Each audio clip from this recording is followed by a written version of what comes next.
তো good evening, সবাইকে welcome করছি টেট থ্রি সিটি ডিগ্রিতে।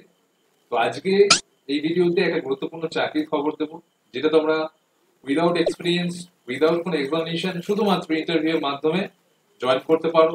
স্যালারিটাও খুব ভালো, খুব লোভনীয় স্যালারি, এবং সেটা কোন এবং সেটা একটা নাম করা স্কুল। সেই খবরটা জানতে পুরো ভিডিওতে জুড়ে থাকো, একদম স্কিপ না করে পুরোটা দেখো।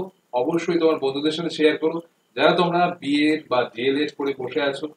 একটু এক্সপিরিয়েন্স করে নাও, এরকম প্রাইভেট স্কুলগুলোতে চাকরি করে তোমাদের এক্সপিরিয়েন্সও হয়ে যাবে, এবং সাথে সাথে তোমাদের সরকারি চাকরির জন্য প্রস্তুতি চলতে থাকবে। তো চলো ভিডিওর আলোচনা শুরু করা যাক। তো এই হচ্ছে পেজ, এটা হচ্ছে বিড়লা পাবলিক স্কুলের, যেটা খুবই নাম করা স্কুল। স্যালারিও এখানে খুব ভালো। এখানে এই যে কেরিয়ার অপশনে গেলেই তোমরা কিন্তু ওই পেজে চলে যাবে। আমরা ডিরেক্ট সেই পেজটা খুলেছি, সেখানে দেখবো এই যে অ্যাপ্লিকেশন কি বলছে।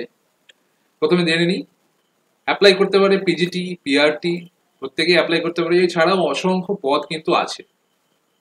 লাস্ট ডেট হচ্ছে 15/10/2024। এখন অনেকটা সময়, আমরা দেখতে পাচ্ছি 15/10/2024, অনেকটা সময় আছে এখন হাতে আমাদের, অনেকটা সময়। তো eligible candidate can fill the submit the online application from along with the recent scanned photograph and brief narrative 500 to 1000 words। একটা কিন্তু তোমাকে লিখতে হবে, তুমি কেন শিক্ষকতা করতে চাইছো, কেন এত প্যাশনেট শিক্ষকতার বিষয়ে, এটা তোমার নিজের সম্বন্ধে কিছুটা লিখতে হবে, কেন তুমি টিচার হতে চাও, দেয়ার প্রফেশনাল আইডিওলজি। এই যে টিচার হতে চাও, এই নিজেদের ব্যক্তিগত যে মতামত সেটা লিখতে হবে। সেখানে লিঙ্ক দেওয়া আছে, নিচে গিয়ে আমরা দেখবো ডিটেলসে। তো পুরো ভিডিওতে জুড়ে থাকো, দেখতে থাকো কিভাবে তোমরা অ্যাপ্লিকেশন করবে। তো লাস্ট ডেট হচ্ছে 15/10/2024। এর কি বলছে কি, অবশ্যই খেয়াল রাখতে হবে, candidate should be fluent in English. যেমন এটা যতটা ভালোভাবে ইংলিশ বলতে পারো, ততটাই কিন্তু তোমাদের জন্য সুবিধা। Your candidate should be computer savvy and have knowledge of the latest educational pedagogies as the NEP 2020। তো ন্যাশনাল এডুকেশন পলিসি 2020 যেটা, এই সম্বন্ধে জ্ঞান থাকতে হবে এবং কম্পিউটারে দক্ষ থাকতে হবে, মানে কম্পিউটার নলেজ থাকলেই হবে। তারপর নেক্সট কি বলছে, only only short listed candidate will be call for interview. Short list করা হবে অ্যাপ্লিকেশন থেকে, তাদের ডাকা হবে। Salary will be commensurate with experience and qualification. Salary কি হবে, এক্সপিরিয়েন্স এবং কোয়ালিফিকেশনের উপর নির্ভর করছে স্যালারি তারা কি দেবে। তবে হ্যাঁ, খুব ভালো স্যালারি, আমি জানি যারা অনেকে চাকরি বাকরি করেন এখানে, প্রায় 60K। যদি খুব ভালো এক্সপিরিয়েন্স হয় 60K, না হলেও একটা ভালো অঙ্কের মায়ের বেতন কিন্তু পেতে চলেছো তোমরা যারা অ্যাপ্লাই করবে এবং চাকরি পাবে। ধরে রাখো সেটা 40K এর ওপরে যদি তোমরা সিলেক্টেড হও। The selection appointment in subject to be verification and requisition of documents verification, এবং তার উপর নির্ভর করছে সিলেকশন কিভাবে হবে। তো দেখা যাক কি কি আছে এখানে অপশন, আমরা একটু দেখে নিই। পিআরটি আছে, ভাইস প্রিন্সিপাল আছে, হেডমিস্ট্রেস আছে, পিজিটি, টিজিটি, পিআরটি আমরা বললাম আগেই, trainee teacher, foreign language teacher, sports coach, councillor, wellness teacher, special educator, AI and robotics instructor, publication executive. এই সমস্ত পদ আছে, আমরা যে কোনো একটা চেপে দেখতে পারি তার কি কি এক্সপিরিয়েন্স লাগবে। সেটা অনুযায়ী তার একটু নিয়ম কারণ আলাদা হতে পারে।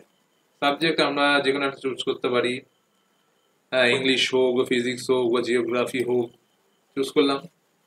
তারপরে দেখো এখানে কি কি বলছে, name, father's name, date of birth একদম normal, address, religion, email ID, অবশ্যই কন্ট্যাক্ট নাম্বার, প্রেজেন্টলি ওয়ার্কিং, যদি না থাকে তাহলে নো করে দেবো আমরা, কোনো ইস্যু নেই।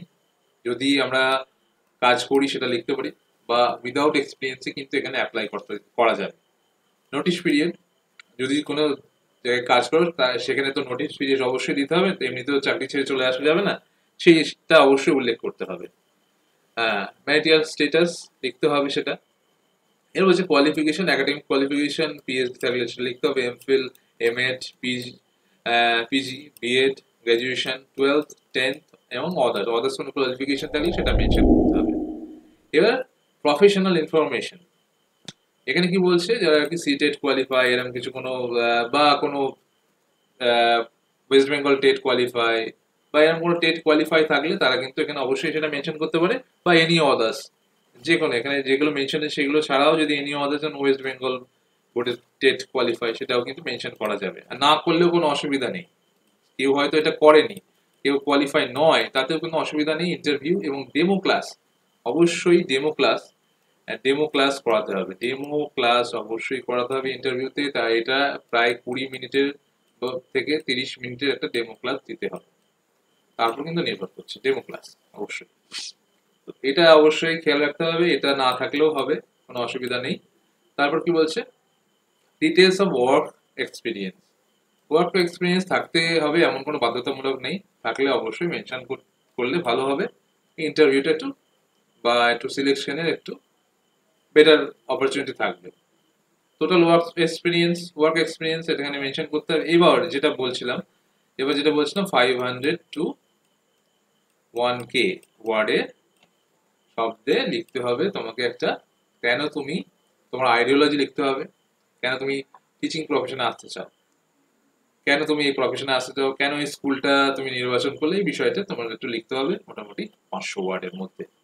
তারপর কি বলছে, চুজ লেটেস্ট পাসপোর্ট সাইজ ছবি, যেটা 100 কেবির মধ্যে থাকতে হবে, 100 কেবির মধ্যে থাকতে হবে যার সাইজ। তারপর হচ্ছে সিগনেচারও থাকতে হবে 100 কেবির মধ্যে। দুটো ফাইল চুজ করলাম আমরা। তারপরে এখানে একটা ডিক্লারেশন দিতে হবে, I hereby certified that, এখানে ডটে ক্লিক করে সাবমিট করতে হবে। এই হচ্ছে সিম্পল একটা ফর্ম, অ্যাপ্লিকেশন ফর্ম, যেটা হচ্ছে বিড়লা পাবলিক স্কুলে, যেটা কোথায়, রাঁচি, পুরুলিয়া হাইওয়ে এখানে অবস্থিত, যেটার ফোন নাম্বার চাইলে ফোন করা যেতে পারে কোনো অসুবিধা হলে। রাঁচিতে অবস্থিত, এখানে গিয়ে চাকরি করতে হবে, সেই মতেই কিন্তু ফর্ম ফিল আপ করতে হবে। এবার ভালো অপরচুনিটি, একটা এক্সপিরিয়েন্সও হয়ে যাবে এবং ভালো স্যালারি যেটা আছে। তো পুরো ভিডিওটা তোমরা দেখলে কেমন লাগলো অবশ্যই কমেন্ট করে জানাও, তোমার বন্ধুদের সাথে শেয়ার করো যারা তোমাদের সাথে বিএড বা ডিএলএড করেছে। খুব ভালো একটা অপরচুনিটি, তোমরা অ্যাপ্লাই করে দাও। সিলেকশন বা ইন্টারভিউ অবশ্যই তোমাদের সেই স্কুলে গিয়ে দিতে হবে, এদের যদি আর কোনো ব্রাঞ্চ থাকে তোমাকে সেইভাবে জানাতে পারে এরা। তো খুব ভালো অপরচুনিটি, অবশ্যই এটাকে নিতে হবে, এই চ্যালেঞ্জটাকে, এবং ইন্টারভিউ দিতে হবে। যারা সদ্য বিএড পাস করেছে তারাও অ্যাপ্লাই করতে পারো, উইদাউট এক্সপিরিয়েন্স, উইদাউট এক্সামিনেশন, শুধুমাত্র ইন্টারভিউর মাধ্যমে এই সিলেকশন হবে। খুব ভালো টাকা মাইনে, অনেকেই কাজ করে, আমি তাদের থেকে জেনেছি, স্যালারি কিন্তু খুব ভালো দেওয়া হয়। এটা হতেই পারে তোমাদের জন্য একটা ভালো অপরচুনিটি, অবশ্যই তোমরা অ্যাপ্লাই করো। 15/10/2024 লাস্ট ডেট। তো জুড়ে থাকো আমাদের সাথে, এরকম আরো ইনফরমেটিভ ভিডিও পাওয়ার জন্য অবশ্যই সাবস্ক্রাইব করো টেক 360 টিভি। ভালো থাকো সবাই।